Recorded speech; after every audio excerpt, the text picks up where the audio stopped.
迎来到丁丁。上一个影片我们说到了哇塞隐藏功能 Part 1， 你看了吗？如果你觉得这个影片有帮助的话，不妨看一看上一个影片，然后记得按赞和关注哦。让我们马上进入哇塞隐藏功能 Part 2。你是不是经常也在烦恼这数据消耗的问题呢？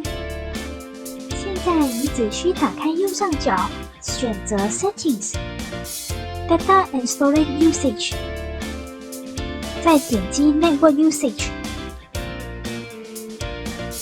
这样你就可以知道一共用了多少的容量在 WhatsApp 里的照片、语音和文件等等。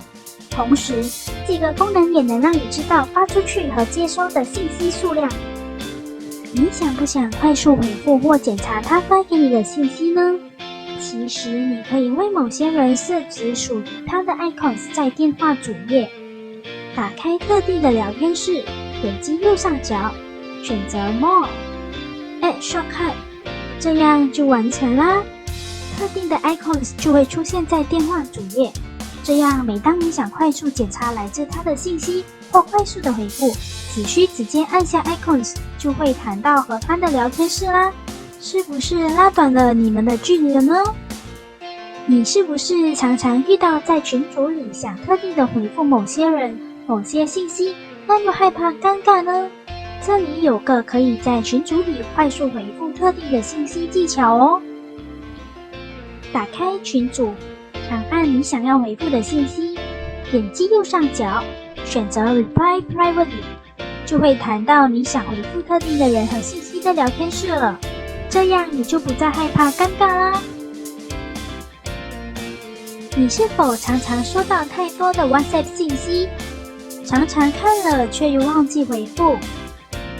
别担心，只需长按聊天室，打开右上角，选择 Mark as unread， 这时就会出现青色的圆点，希望你不会再常常忘了回复信息哦。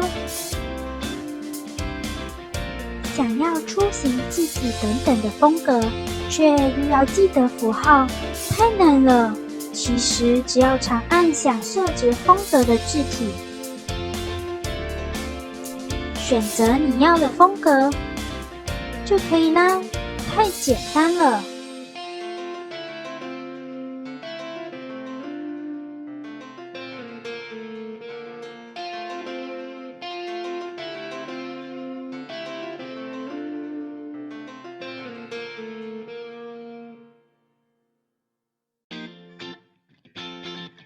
WhatsApp 其实提供了单色背景图，只需点击任何一个聊天室，打开右上角 Wallpaper Solid Color， 里面有好几款单色背景图让你选择。